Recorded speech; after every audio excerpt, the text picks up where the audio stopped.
지금 천국 농사와 추수에 관한 말씀을 나누기 위해서 주님께서 가라지의 비유를 말씀하신 그 비밀의 말씀들이 주님께서 말씀하실 때는 44절부터 마태복음 13장 44절부터 50절까지 해서 세 가지의 비유로 설명을 하였다. 36절에서 43절까지는 뭉뚱그려서 전체적인 말씀을 해석을 한 거고, 그 전체적인 말씀을 왜 세 방면으로 이제 말씀하셨을까, 이걸 지금 살펴보고 있는 중이에요. 그런데 이제 첫 시간에는 밭에 감추인 보화,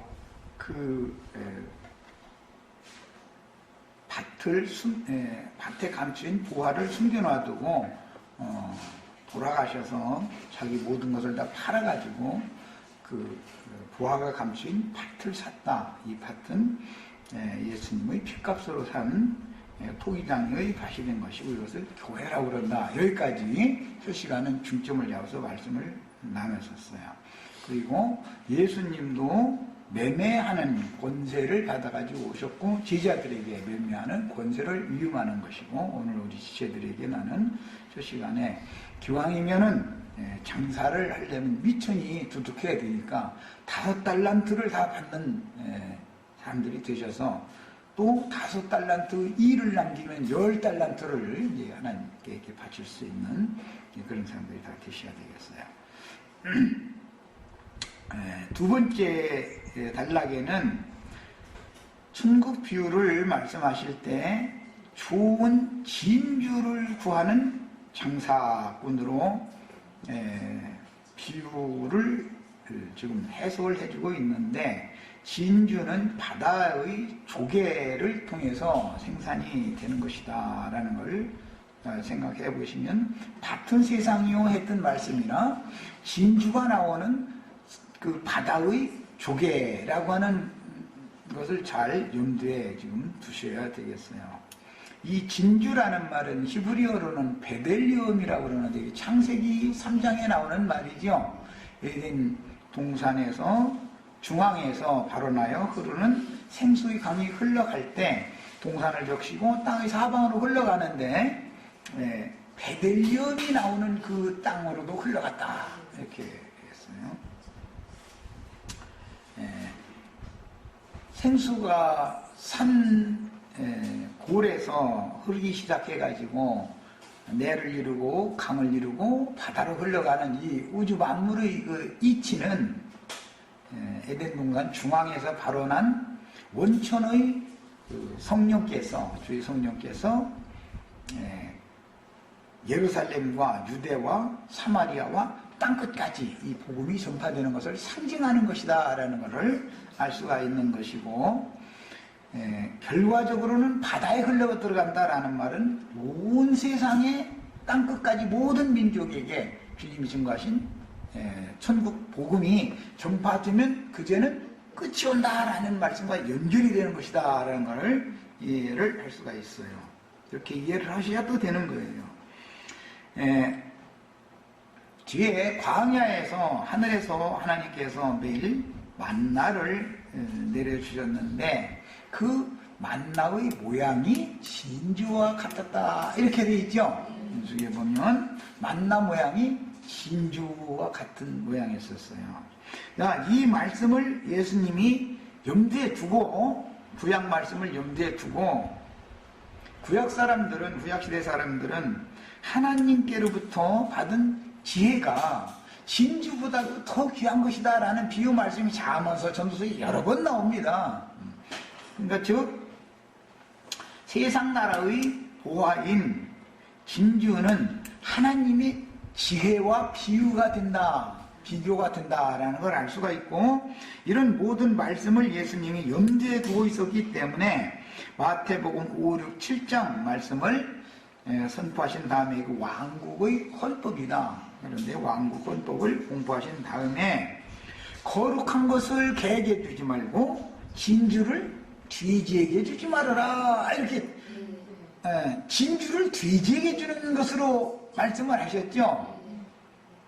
돼지는 돼지 먹이를 꿀꿀이밥을 줘야 되는 것이지 진주를 돼지에게 준다고 비유를 한 건 예수님이 무슨 헐레기가 없어서 그렇게 진주를 왜 돼지에게 주는 것과 비교를 했을까? 그럼 이걸 잘 생각해 보셔야 되겠어요. 진주라는 것은 바다 이제 조개에서 형성이 된 건데, 조개가 바다에서 영양분을 섭취하려고 입을 벌려서 바다에 떠다니는 영양분을 섭취를 하고 나면 거기에 날카로운 모래가 섞여 들어오게 된다는 거예요. 그럼 조개의 살은 굉장히 연하잖아요. 그런데 이 모래 알갱이가 조개의 속에 와서 탁 박혀버리는 거예요. 티끌이 박히듯 사람 이 연한 살에 박혀가지고는 조개는 뭐 손이 없으니까 빼서 버리고 뭐 이런 게 없잖아요. 그러니까 이제 할 수 없이 고통을 참아가면서 자기 스스로의 생명의 진액을 자꾸 내가지고 그 아픈 부위를 자꾸 감싸는 거예요. 그러면은 시간이 지나면서 굳은살이 되고, 그 부위가 굳은살이 되고 나서는 진액을 자꾸 생성해가지고 그 모래에 박힌 그 부위를 자꾸 감싸다 보면은 이게 동그랗게 해서 딱 떨어져 버린단 말인데, 별도로 살과 분리가 돼버려. 완성될 즈음에 되면은 그걸 완성될 때까지는 계속 이 모래 알갱이가 계속 찌르는 거예요, 연한 살을.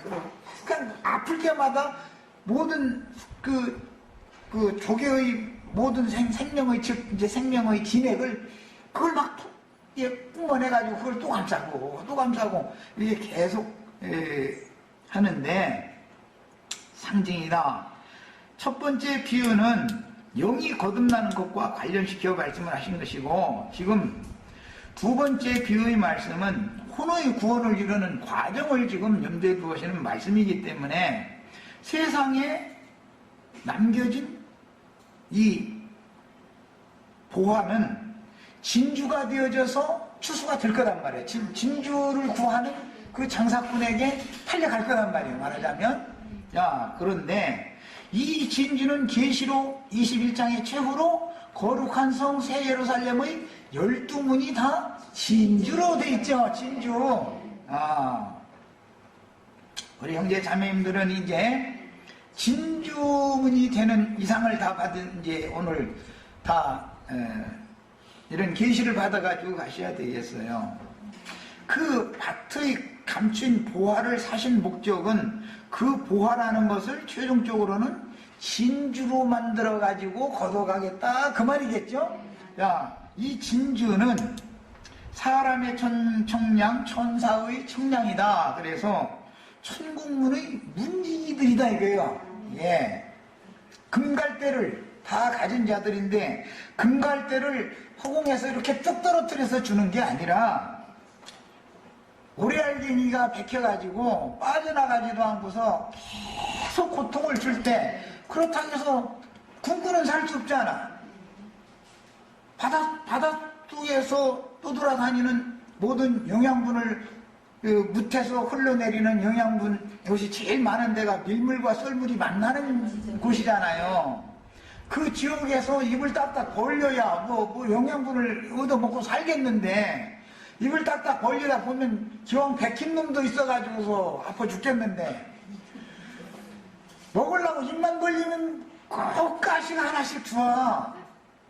그러니까 이게 나중에 노하우가 생기면은 스스로 박히지 않고도 영양분만 섭취하는 방법을 배우게 돼 있어요. 배우는 거예요. 이게 이제 노하우가 생기면 그러는 거예요. 멋들려고 그냥 막 먹을 때는 이게 실패를 하게 돼 있는 거예요. 그런데 그때는 이제 그렇게 은혜를 입을 때는 그야말로 입을 넓게 벌리라 하면은 영양분만 두르는 게 아니라 아주 모래도 아주 날카롭게 쪼개진 이 모래가 섞어서 돌아가지고서 고통을 경험을 받게 돼 있는 거예요. 은혜를 할렐루야 뭐 할 때, 그때는 그냥 예수 믿고 축복받으시오 이러는데, 그런 사람들은 모래알갱이가 같이 두르지 않고 세상의 혈액이 티끌 이런 것들이 영양분으로 계속 그것만 먹었던 사람이라 그런 소리를 하고 다니고, 그렇게 해서 열병이 걸리면 당할 수 없어. 이 사람 그냥 가만 놔둬야지. 그 사람한테 진리를 증거한다고, 즉 말하자면 거룩한 것을 그 개한테, 예배당 다니는 목사님, 개라는 건 물지각한 목자들을 말하는 것이죠. 목사님 정도 해야 된다고 개한테 이 거룩한 것을 주면 안 되는 거예요. 그 개가 산에서 먹는 돼지떼를 치는 작자들인데, 그 개에게 맡겨진 세상 욕심으로 배 채우는 것을 목적으로 예수 믿는다고 이러고 다니면서 날마다 입만 크게 벌려라 그러면 내가 채우리라 했다 해가 입만 크게 벌리라고 하는데도 찔림이 없어. 자꾸 뭔 일이 쏠쏠 잘 되는데 아픔과 고통이 없어. 이런 것은 뭐예요? 다 돼지떼다 그 말이죠. 그런데 먹고는 살아야 되겠는데 입만 벌리면 영양분만 들어오는 것이 아니라 아주 모래알갱이 중에서도 아주 제일 못된 것이 묘하게 와서 그 중에서도 제일 약한 부위를 갖다가 콕 갖다 찌르고 나가도 안 해, 이놈이 아주. 이런 사람은 돼지떼와 반대되는 신앙을 가질 수밖에 없죠. 이것이 다 상징이에요. 자, 이렇게 해서 돼지떼가 그에게 진주를 주면 진주의 가치와 귀함을 모르니까 발로 밟아버린다 이거예요. 개는 그걸 가서 먹고 나서는 잘못 먹어가지고 토해버린다 이거예요. 이런 말씀을 주면 반드시 개는 견해가지고 다시 또 지 새끼 이 들개들 보면은 일이나 늑제 먼데 가서 사냥해가지고 와가지고 대충 먹고서 이렇게 대충 소화시켜가면서 빨리 달려와 지 새끼들한테 이렇게 토해내서 주지요. 그런 것을 부패로 돌아가는 말씀을 먹인다. 이게 상징이에요. 그런데 우리 형제 자매님들은 주의 말씀이라는 것은 가장 거룩하고, 천국 말씀이라는 것은 가장 거룩하고 사람을 완전하게 만드는, 즉 사람이라는 건 혼을 완전하게 만드는 말씀이기 때문에 구속받아서 영이 거듭났을지라도 혼의 구원을 이루는 과정을 거쳐야 알고 믿어져서 하나님의 나라에 데려간다. 지금 그 말을 하시는 거예요. 이게 다 비유예요. 그런데 이렇게 좋은 진주가 되어지면, 진주라도 뭐 가치 없이 그냥 잘못되어진 진주도 있을 수가 있겠죠. 죄다 마른 진주도 있을 수가 있고, 수학을 해봤더니. 그런데 여기 보면 뭐라고 말씀이 되어 있느냐 하면은 극히 값진 진주 하나를 만났다. 진주는 종류가 많다 이 말이겠죠 이제. 그런데 진주 중에서도 아주 극히 값진 진주가 다 되시기를 바래요 우리 지체들은. 자, 일반 진주 되는 것만 추중하지 말고 아주 극히 진주만 돼도 다행이겠다 이러시지 말고 극히 값진 진주가 되셔야 돼요. 그러려면 모든 생명의 진액을 전신 혼신의 노력을 다해가지고 상처를 스스로 치료하게 하는 치료자이신 하나님을 만나서 온전케 된 사람이 돼야 된다 이 말이야. 야, 그러면 이것을 발견을 하면, 이렇게 극히 값진 진주 하나를 발견을 하면 가서 자기의 소유를 다 팔아 그 진주를 사느니라 그랬어요. 예수님이 가서라는 것은 역시 이번에도 예수님이 가서라는 것은 뭐 세 방면에 다 적용이 되지만, 여기서는 우리 형제 자매님들에게 5달란트의 장사미천을 맡겨서 보냄을 받은 거예요. 이제 두 번째 가는 것은 예수님 혼자 가는 걸 말하는 게 아니에요. 이제 제자들을 보내는 거니까 제자들이 가서 진주를, 실제는 진주 사는 장사는 제자들이 해야 된다 이 말이에요. 오늘 우리 형제 자매님들은 밭 사는 것도 뭐 진주 사는 것도 뭐 그물에다가 모든 고기 다 잡아가지고 좋은 것은 그래도 않고 못된 거 버리고 하는 것도 다 주님이 하시는 일이지만, 주님이 하실 때 먼저는 주님이 혼자 맨 첫 번째는 속옷을 입혀준다, 영을 거듭나게 한다, 이것은 그냥 완전히 주님의 일로만 하는 것이죠. 독생자로 오셨던 인자 그분이 하시는 거예요. 그러나 두 번째, 그 다음에 추수, 마무리 추수까지 두 번째 단계, 세 번째 단계는 주님과 함께하는 제자들을 통해서 한다는 걸 아셔야 돼요. 이 세 번의 비유, 이게 굉장히 아주 놀라운 비유 말씀인 거예요. 그래서 오늘 나는 이제 우리 지체들한테 본인이 5달란트를 받아가지고 장사를 어떻게 하는지의 노하우가 있어야 되는데, 본인이 극히 값진 진주가 되어져 있어야 주님이 이 사람들을 또 보내서 많은 진주들을 수확할 수 있다, 이것을 지금 말씀드린 거예요. 주님의 일은 늘 이렇게 하는 거예요. 자, 그럼 이제 본문을 봅니다. 또라는 것은 두 번째 또 있다 이거예요. 천국 비유가 44절 한 절만 있는 게 아니다 이거예요. 45절 6절도 있고, 그 다음에 47절에서 50절까지 마무리 추수, 이렇게 단계가 있는 거다 이거예요. 첫 번째는 영에 관련된 말씀이고, 두 번째는 혼의 구원을 이루는 말씀을 하는 거고, 마무리는 영혼을 온전케 된 구속받아서 거듭난 영과 온전케 되는 과정을 거친 혼을, 영혼을 데려가겠죠. 추수를 그렇게 하는 거예요. 자, 이제 두 번째 단계는 또 천국은 마치 진주를 구하는 장사와 같으니, 많은 진주들이 있지만 극히 값진 진주 하나를 발견한다. 이 극히 값진 진주가 다 되셔야 되겠어요. 가서 자기의 소유를 다 팔아 그 진주를 사느니라 그랬는데, 여기부터는 주의 성령께서 이 일을 하는 것이죠. 첫 번째 단계는 인자로 오셨던 예수님이 하는 거죠. 사람이 했죠. 사람이. 두 번째 단계에서는 이 장사가 사람이라고 되어 있지 않죠. 주의 성령께서 제자들을 통해서 이 장사하는 거다, 이제 이 말이에요. 두 번째 단계부터는. 야, 값진 진주 하나를 발견하며 가서 자기 소유를 다 팔아 그 진주를 사느니라 그랬는데, 진주를 발견되었다라는 건 눈에 띄었다. 주님의 그 천국 농사의 주인에게 발견되었다.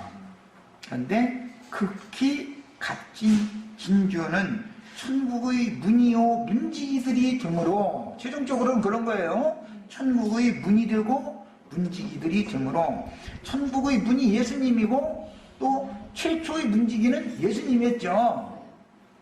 그런데 그분에게 천국의 모든 비밀을 계시로 받아서 이 모든 것을 깨달았느냐 할 때 그러하오이다 이렇게 된 사람들, 이 사람들이 또한 천국의 문들과 문지기들이 되는 것이다 이 말이야. 자, 우리 형제 자매님들이 이제 다 좋은 밭에 감추인 보화가 되셔야 되는데, 그 보화는 결론적으로는 극히 값진 진주 하나에 다 들어가셔야 된다 이 말이에요. 그래서 천국문의 문들이 될 뿐 아니라 문지기들이 되는 거예요. 하나님의 궁정의 문지기들이 다 되시는 거예요. 이것이 두 번째 비유예요. 야, 그러려면 하늘이 열려야 되는 거예요. 계시를 받는 자만이, 문이라는 것은 계시와 상관이 늘, 천국문, 문이 열린다, 닫힌다, 이런 얘기로 이제 연결이 되면 모두 하늘의 하나님께서 천국의 비밀을 계시로 알게 해주셨느냐? 그러면 천국 문이 열린 것이고, 그러면 천국 문을 여닫는 열쇠를 받은 거예요. 천국 열쇠를 받았다. 이제 이 말은 앞으로 이제 이 말씀에 근거해서 16장에 넘어가면 베드로에게 천국의 열쇠를 맡기는 얘기를 했죠. 그것은 계시를 받는다, 계시를.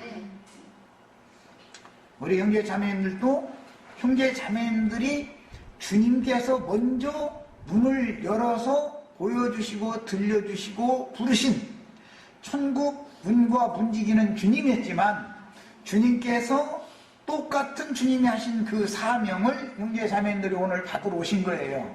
그 사명을. 이 사명을 행하시면 형제 자매님들 자신이 천국의 문들이 되는 거예요. 이제 한 문 얘기할 때는 천국의 문이로다 할 때 단수로 말할 때는 예수님을 말하는 거예요.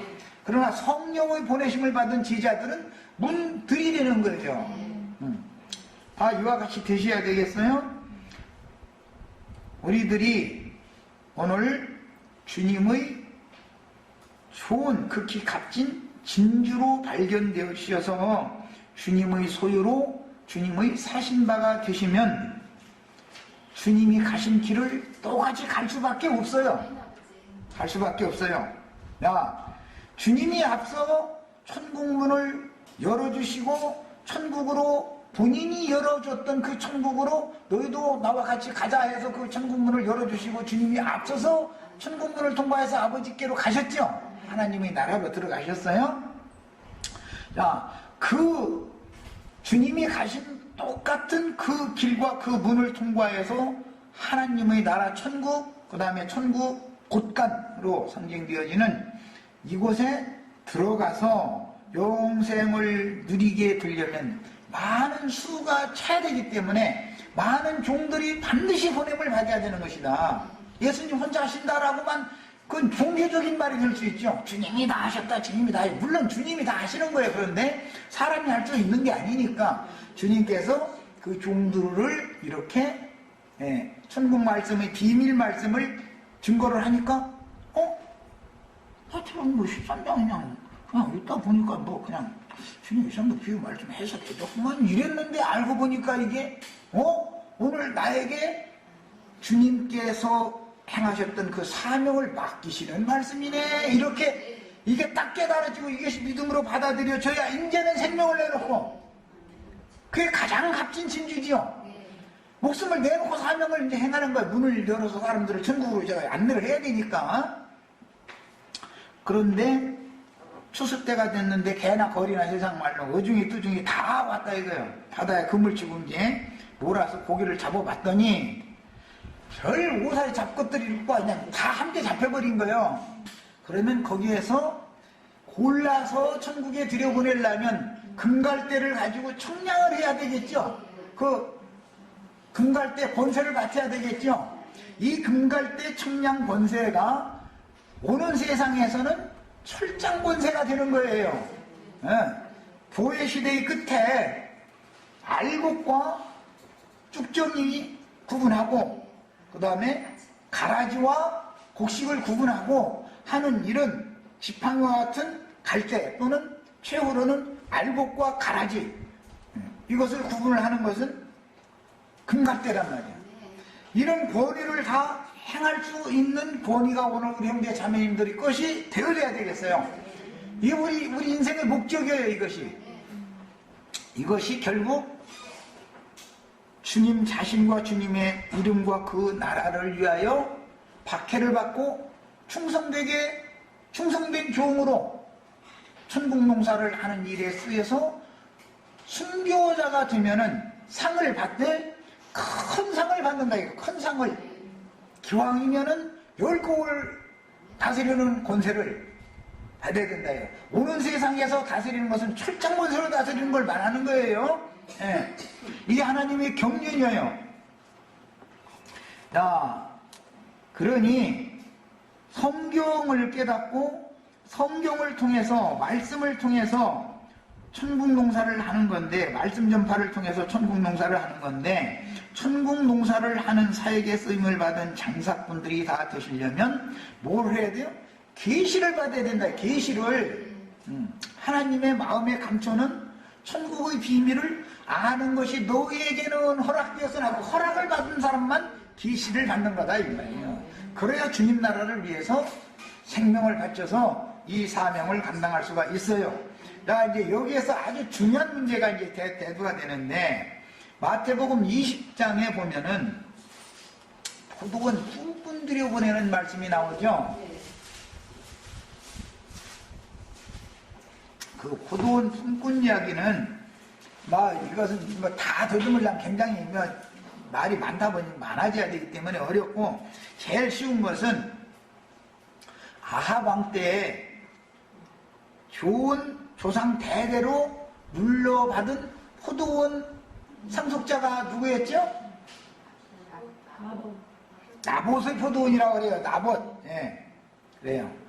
그 나봇의 포도원을 아합이란 놈이 왕의 포도원이 넓은 포도원이 있음에도 불구하고 그걸 그렇게 침을 흘려. 저걸 내가 삼매할 텐데, 저걸 내가 삼매할 텐데 이러고 그 나중에 얘 보고 팔으라고 비싼 값 줄 테니까 팔으라. 안 판다고 그러니까 그러면은 왕의 포도원이 매물은 더 좋을 거 아니에요. 더 넓고 더 좋은 포도원 줄 테니까 그럼 바꾸자.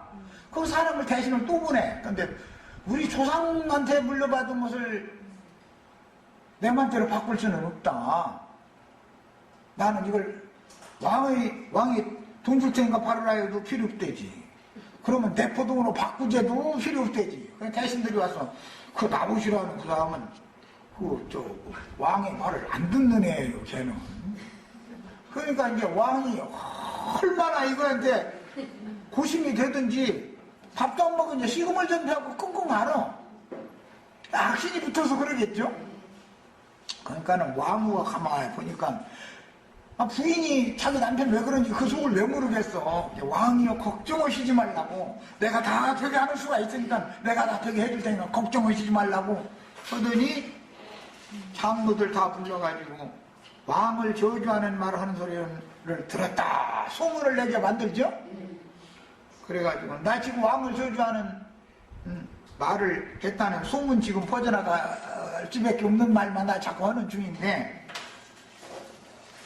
그렇게 해서 모함을 해가지고 성문에서 재판을 해가지고 나봇을 죽이고 나서 나봇은 마침 아들이 없었던 모양이라 상속자를 두지 못한 상태에서 죽었으니까 왕이 탐내는데 가까운 친척이 와서 그 상속을 해야 되는데 감히 나는 그와 가까운 친척이다 이랬다가는 그놈도 저도 죽게 생겼으니까 나서는 사람이 없네 이제.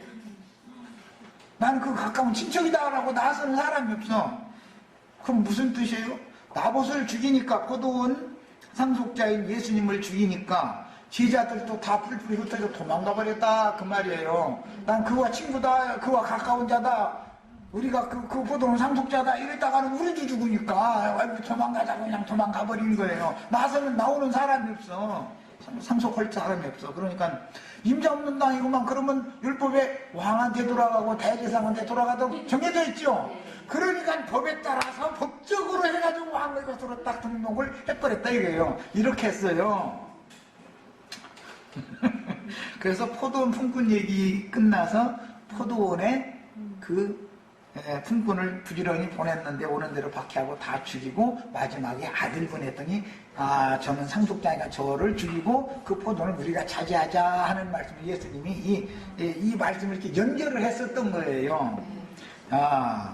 포도원이라는 건 교회예요. 세상 사람들도 어느 정도 그게 이제 감이 있다 보니까 포도원 교회라는 게 참 많아요. 다니다 보면 포도원 교회가 그렇게 많더만.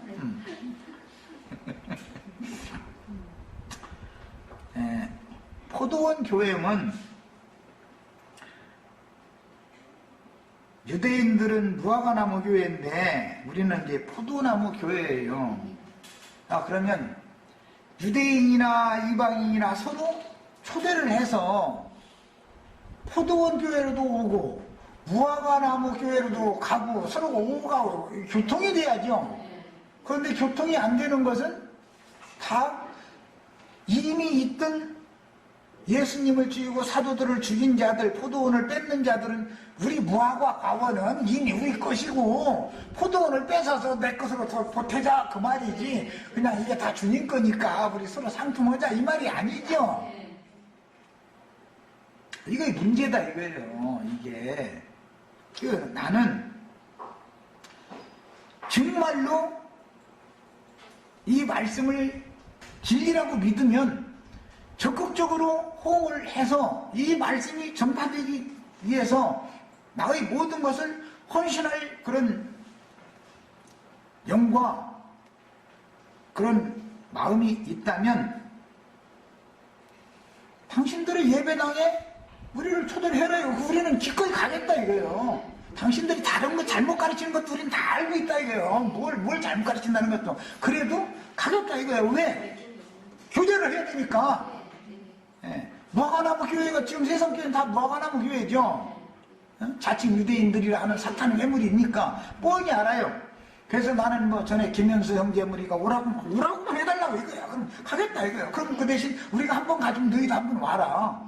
왜? 서로 교제를 터서 그 중에 다음 몇 명이라도 좀 건져내 볼까 싶어서 나중에 김인기라는 사람 그 완전히 무화과나무 아주 그냥 완전히 무화과나무 중에서도 이 독찬 무화과 열매 맺는 무화과나무 내가 그걸 몰라서 그러는 게 아니야. 말씀을 이뤄야 된다 이거예요. 서로 오고 가고 해야 될 거 아니야. 서로 초대를 해야 될 거 아니야. 야 그러면 이것을 반대하는 무리가 당연히 나오게 돼 있어요. 반대하는 무리가. 그 무리가 그러면 완전히 가라지 무리들이냐? 그게 아닌 것이 문제지요. 이게 예수를 죽인 사람들이 예수님이 예루살렘 성으로 입성할 때까지는 발에 밟힐 만큼 많은 무리들이 따라다녔어요.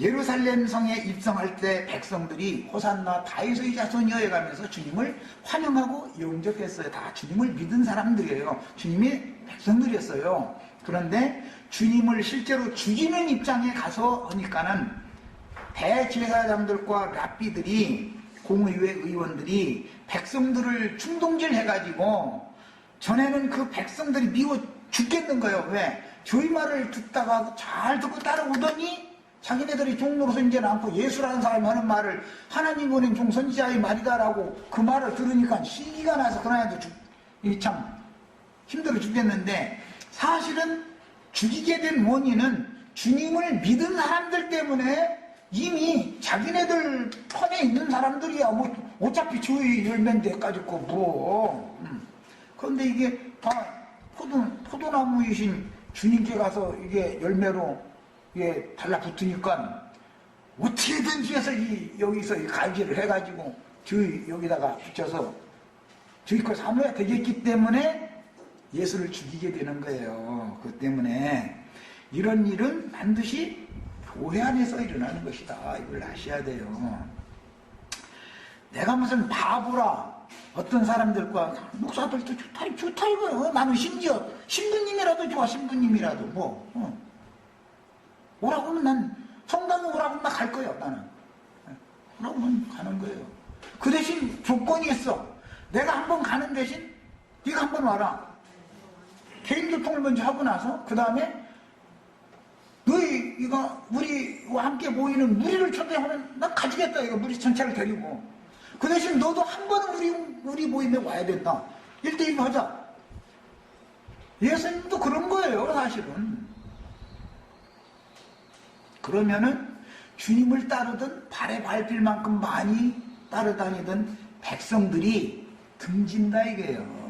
등져. 이게 하나 성경이 정해진 순서가 그래서 그런 거예요. 등지는 것은 우리와 전혀 맞지 않는 사람들인데 왜 그 사람들한테 자꾸 이렇게 서로 초대를 하느냐, 오후가고 왜 하느냐, 이게 난 싫다 이거예요. 이게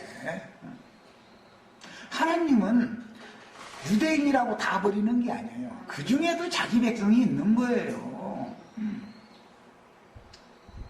음료교회라 해가지고 무조건 버려요?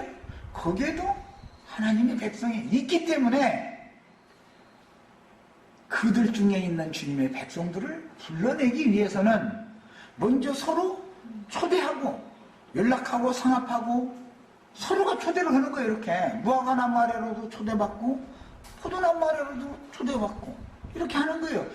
이것이 이미 예언된 사실이에요. 이게 스가랴 3장에 나오는 말이에요.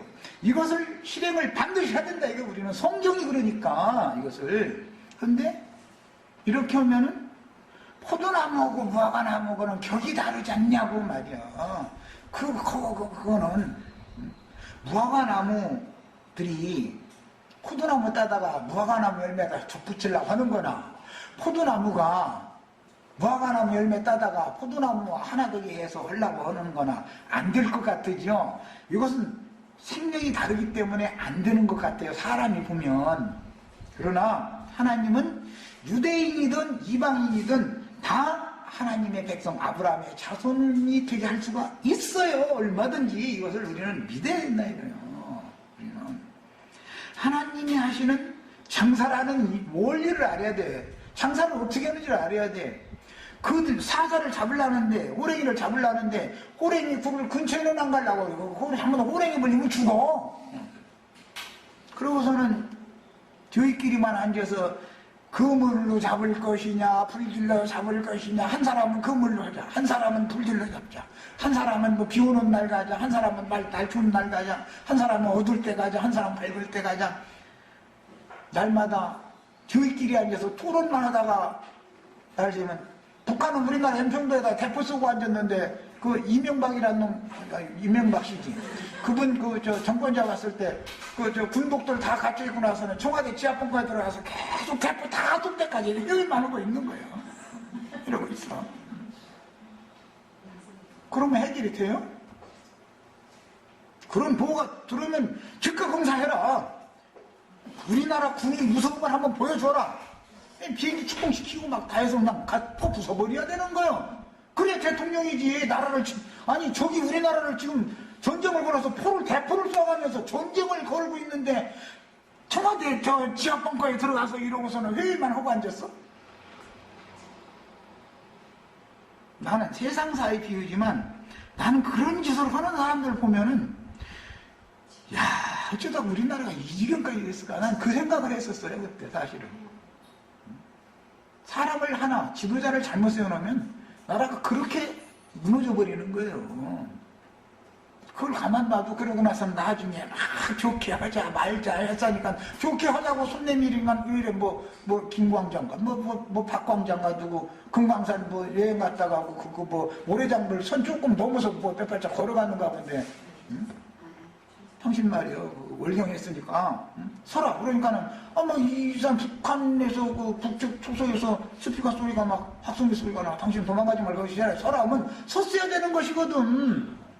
그런데 다 내가 이거 너무 북쪽으로 못 떠보려고 그냥 똑같이 모래장물이니까 그냥 가도 되는 줄 알고 간 건데 말이요 몇 발짝 건너갔다 해가지고 도망을 안 왔으면은 포로로 잡혀가도 시간이 지나면 회담을 해서 다시 이 사람이 의도적으로 한 것도 아니고 간첩도 아니고 뭐 그 사람이 손에 무슨 무기를 들은 것도 아니고 그냥 관광객으로 왔다가 뭘 몰라서 이 국제법을 몰라서 비자 없이 월경을 하면은 그 국제법이 저촉된다는 이런 것도 모르고 그냥 기분이 팔려가지고 놀러 왔다 이렇게 그냥 그 모래장 부리니까 그냥 넘어간 건데 말이야. 우리 앞으로 주의시킬 테니까 그 사람 힘이 돼야지 말고 그 사람 조사 다 해봐라. 그 사람이 뭐 단순히 무슨 간첩이나 첩자로 간 건 절대 아니다. 우리나라 해코지하러 간 게 절대 아니다. 이게 확인이 되면 어쨌든 외교 경로를 통해서 돌아올 수 있는 거라고.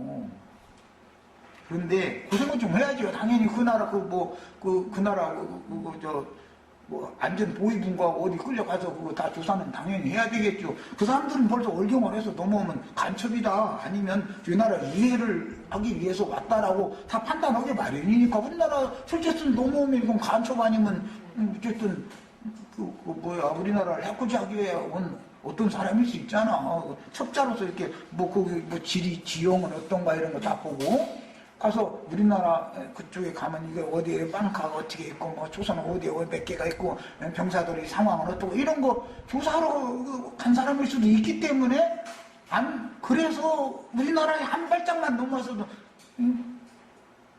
무조건 사격을 하는 게 아니거든. 손들어 멈춰라.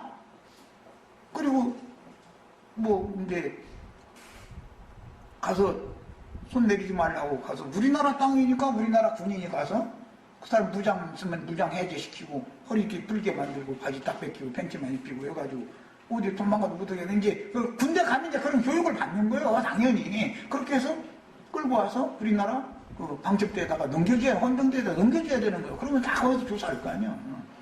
그런데 어떻게 하다가 그냥 넘어왔다 그러면 보내줘야 되는 거죠. 당연히 인도적으로.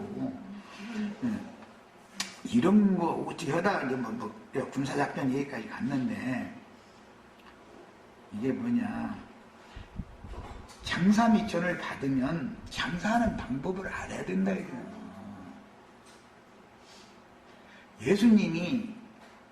예수님과 제자들만 그러면 따로 날마다 모여서 할렐루야 우리만 최고의 말씀 가졌다 할렐루야 하면 날마다 이렇게 하는 게 아니라 회당에도 가고 예루살렘 성전에도 가고 왜 가요? 제자들 데리고 거기다 대고 그 가서 말이 잘못된 거 회당에서 가르치는 게 잘못됐다는 걸 예수님이 몰라서 가요? 성전에서 가르치는 것이 잘못됐다는 걸 예수님이 몰라서 혼자 가는 것도 아니고 제자들까지 다 가서 구경시키고 그들과 말싸움 하는 거 다 이렇게 들려주고 괜히 그래요? 예수님이 미련해서? 성경이 말하는 감춰진 뜻을 알아야 된다 이거예요. 그래야 장사를 하라고 그러면 가서 땅 짓고 형치는 장사하라는 게 아니야. 호랭이를 잡으려면 호랭이 굴에 들어가야 하는 것이고 부딪혀야 되잖아. 부딪혀야. 그러면은 그 적은 힘없는 어떤 무리들이고 우리와도 많이 동조하는 것과 같은 상이한 점이 아닌 동류적인 동질적인 어떤 점이 많이 있는 사람들과 부딪혀서 오며 가며 이렇게 하다 보면 뭐가 생기냐면은 큰 전쟁에 진짜 원수들과 싸울 수 있는 훈련이 되는 거예요. 노하우가 딱 생기는 거예요. 나 혼자 그렇게 해서는 되겠냐고. 모든 지체들도 다 그렇게 할 수 있어야지. 예. 이것이 달란트를 맡겼다 하는 뜻이에요. 이것이 이렇게 하는 거예요. 그냥 어떤 교리만 가르치는 게 아니에요. 제자들 데리고 가서 집에 모여서 야 회당에도 뭐 밖에 나갈 것도 없었고 우리는 우리끼리만 날마다 모여가지고 우리가 최고 이런 말씀이 세상에 어디가 있냐 말이야. 이렇게 하자. 이게 아닌 거예요. 이 제자들을 길러서 어차피 다시 천국의 씨로 보내야 되잖아. 그러면은 그들이 무엇을 지향하고 있고 무엇을 추구하고 있고 그들에 대해서는 어떻게 대적을 해야 되는 것을 다 훈련을 시켜놔야 예수님이 갈 수 있는 것이지.